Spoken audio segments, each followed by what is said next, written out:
안녕하십니까. 황태순TV의 황태순입니다. 2022년 1월 20일 목요일입니다.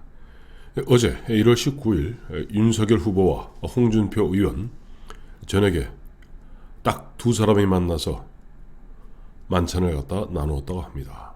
2시간 반 정도 밥을 먹었다고 그러는데요.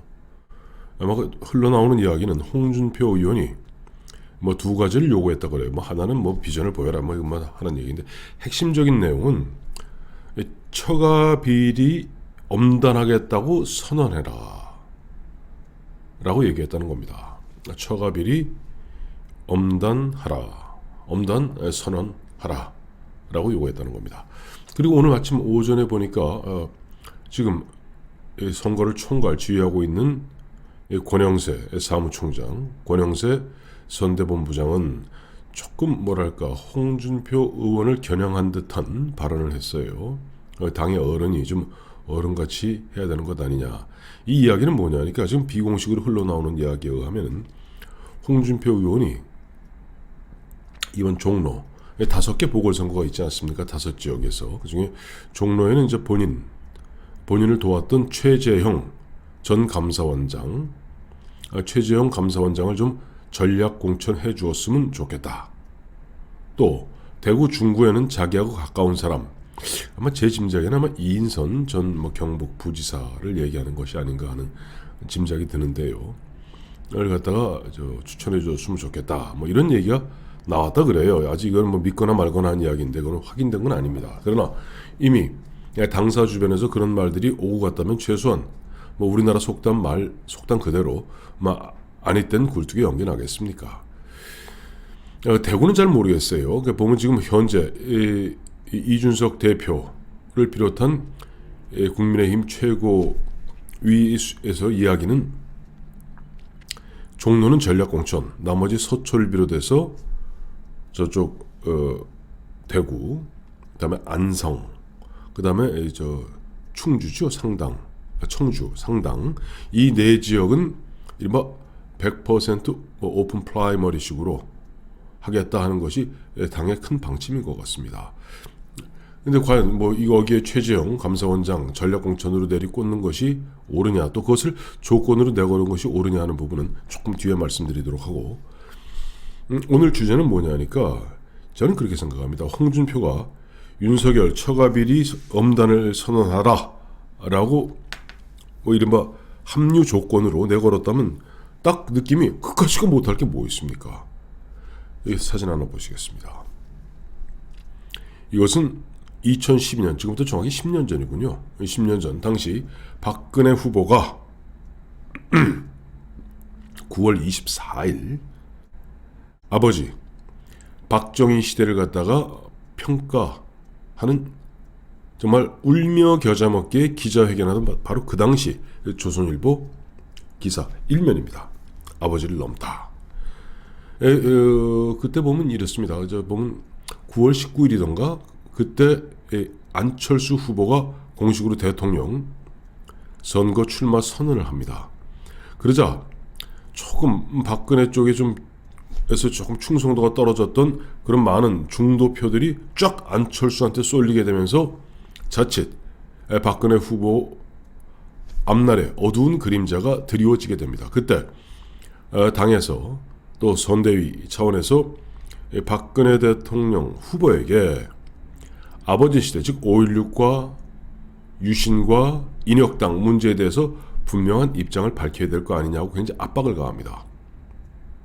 원래 처음에도 그런 얘기 계속 있었는데 아주 강력하게 버텼던 박근혜 후보도 안철수 후보가 출마 선언하고 지지율이 흔들흔들하니까 정말 울며 겨자 먹기로, 정확히 하면 그 당시 제가 이제 종편에 한참 출연하고 있을 때입니다만은 거의 울먹울먹 눈두덩이 시뻘개질 대로 울기 일보 직전까지 이야기하면서 프롬프터 보면서 한 10분간 기자회견을 했습니다. 그때 제가 기억나는 게 박근혜 후보가 그런 얘기 하더라고요. 정치인이 아니라 자녀가 자기의 부모를 평가한다는 것이 얼마나 힘든 일이겠습니까? 라고 이야기하면서, 즉 아버지를 넘음으로써 박근혜 대통령은 바로 2012년 12월 대통령 선거에서 문재인 후보를 51.6대 48로 꺾고 대통령에 당선되고 대통령이 된 것입니다. 저는 윤석열 후보 아니 뭐 지금 뭐 예를 들어서 부인을 버리라는 얘기는 아닙니다. 뭐 부인이 뭐 비리 김건희 씨가 뭐 비리 나온 거 없죠. 뭐 지금 보면 2년째 지금 검찰 특수부에서 탈탈 털어봐야 나오는 것도 없고 장모 1심에서 뭐 징역 선고받았습니다만 아직 법정 구속된 상태는 아니고 또 뭐 처가라는 것이 꼭 와이프하고 뭐 장모만 있겠습니까? 괜히 특히 민주당 쪽에서 계속 보면은 김건희 씨와 또 장모 최아무개 씨 그 다음에 등등등 갖다가 계속 엮으면서 계속 이른바 가짜 뉴스를 만드는 이런 통에 저는 윤석열 후보가 내가 대통령이 되어서 취임하게 된다면은 어떠한 처가뿐 아니라 일가 친척 어떠한 비리도 엄단하겠다. 특히 국민 여러분께서 걱정하시는 그 처가 비리 아마 걱정 안 하셔도 될 겁니다 하고 저는 선언하는 것이 맞다고 봐요. 이 비슷한 예가 1997년에 있었습니다. 그 당시 이제 DJP가 이제 이루어지기 직전입니다만은 DJP는 사인은 이제 11월에 하게 되고 9월중 그 당시 이제 한화갑 이 동교동계의 맏형이죠. 원래 맏형은 권노갑입니다만 권노갑은 그 당시 감옥 가 있었습니다. 그러니까 사실상 맏형이었던 한화갑을 비롯한 이른바 동교동계 가신그룹 7명이 있습니다. 뭐 한화갑을 비롯해서 뭐 설훈, 윤철상 등등등 최재성 뭐 이런 7명이 기자회견합니다. 저희 이른바 동교동계 가신 7명은 우리 선생님이 대통령에 당선된다면은 어떠한 선출직, 뭐 국회의원이니까 선출직은 뭐 당연히 하는 거고요. 어떠한 공직, 일반 임명직 공직도 맡지 않겠다라고 선언합니다. 왜냐니까 당시 세간에서는 김대중 후보가 대통령이 되면은 동교동계 가신들이 그야말로 발호할 것이고 십상시 같은 역할을 할 것이다 라는 걱정들이 많았습니다. 그래서 당시 맏형이었던 한화갑 의원을 비롯한 동교동계 가신, 즉 비서 출신들이죠. 가신그룹 7명이 선언을 했고 또 실제 선언한 만큼 김대중 정권 5년 동안에 이 한화갑을 비롯한 이 사람들은 선출직, 즉 국회의원 외에는 다른 어떤 공직도 맡지 못했습니다. 선언했기 때문에. 제가 나중에 보니까 이제 나중에 세월이 지나서 이제 한화갑 총재를 만나서 이야기를 했어요. 여러 서너 기자들하고 이제 어울려서 한 4-5명이 밥 먹으면서 제가 좀 짓궂게 물어봤죠. 그때 왜 그거 하셨습니까? 그랬더니 아유 절박한 심정에서 했는데 지금도 후회해. 지금도 후회한다고 그러시더라고요. 사실 뭐 한화갑 당시 총재 그동안 살아온 역정으로 보았을 때는 김대중 대통령이 된다면은 뭐 이종찬 씨가 맡았던 뭐 국정원장이나 또 김중근 대표가 맡았던 비서실장이나 그걸 다 하고도 남을 사람이거든요. 장관, 국무총리 다 할 수 있었을 겁니다. 그런데 오히려 한화갑과 그 당시 7명 가신 그룹들이 어떠한 공직도 맡지 않겠다라고 선언함으로써 세간에서 특히 당시 보수 쪽에서 즉 그 당시 이제 신한국당이죠. 한나라당 직전입니다만은 신한국당 쪽에서 DJ를 향해서 공격하던 공격 포인트를 공격의 화살을 갖다 무디게 해버렸습니다.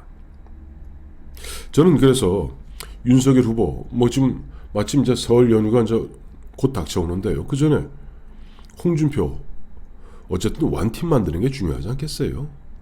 홍준표 지금도 분위기 홍준표도 좀 분위기는 홍준표 의원도 지금 웬만하면은 지금 와서 윤석열 후보를 돕겠다는 겁니다. 물론 이제 홍준표 지지자들은 막 윤석열 비난하면서 꼭 하셔야 되겠느냐 그랬더니 그래도 양아치가 되는 것보다 낫지 않겠는가. 양아치는 이재명 후보를 가리키는 거죠. 자, 이런 분위기라면은 오늘이 목요일이니까 이번 일요일쯤 좋으네요. 1월 23일쯤 해갖고 뭐 홍준표 의원이 이른바 상임 고문으로 선대위에 참여하는 뭐 그런 세레머니 하시면서 자연스럽게 그때 그거 지금 뭐 처가 비리 그럼 뭐 처가 비리 엄단해야 지금 처가 비리고 옹호하겠습니까? 만약에 처가 비리가 있다면은 뭐 과거에 있었던 뭐 지금 재판 중에 있는 거에 어떻게 하겠습니까만은 예를 들어서 가장 무서운 게 그런 거 아니에요? 기억 생생합니다만 다시 한번 필름을 갖다가 쫙 2004년으로 돌려보겠습니다. 당시 노무현 대통령이 왜 탄핵된 줄 아시죠? 탄핵 소추됐는지. 사실 그 당시에 야당에서도 그냥 으름장 놓는 정도로 탄핵 소추 얘기했는데 그 당시 대우건설의 남상국 사장이라고 있습니다. 남상국 사장이 아마 노무현 대통령의 형인 노건평 씨한테 돈 갖다 주었던 모양이에요. 이 문제를 갖고 노무현 대통령이 그 당시 기자회견을 하면서 전 국민이 듣는 가운데 좋은 대학 나오고 서울대학 나왔으니까 좋은 대학 나오고 좋은 그런 사람이 시골 노친네 노건평이한테 머리 조아리고 와서 뭐 이랬다라고 공개적 개망신을 주었습니다. 그 뉴스를 접한 남상국 씨가 극단적 선택을 하게 되고 그 소식이 알려지면서 격앙된 야당이 탄핵 소추하게 되는 겁니다. 포인트는 탄핵 소추에 있는 게 아니죠. 대우건설 사장이었던 남상국 사장이 노무현 씨 표현대로 시골 촌노에 불과한 노건평 씨한테조차도 가서 흔한 얘기로 머리 조아리고 이거 하고 이거 하는 대통령 자리에 그렇습니다. 그러니까 앞으로 윤석열 대통령 되면은 처가 비롯해서 바라볼 사람들이 적지 않이 있을 겁니다. 일가 친척 부지 중에서 그런 것을 엄단하겠다는 것은 그건 오히려 국민들이 바라는 바입니다. 원하는 바입니다. 요즘 뭐 제가 토요일과 일요일 저녁 때면 꼭 보는 프로가 태종 이방원입니다. 태종 이방원 집권할 때까지 가장 1등 공신이 누굽니까? 뭐 하륜이다 이숙번이다 있습니다만은 실제 1등 공신은 처가 즉 장인 민재 그 다음에 처남인 민무구 민무질 이들입니다. 근데 어떻게 됐습니까?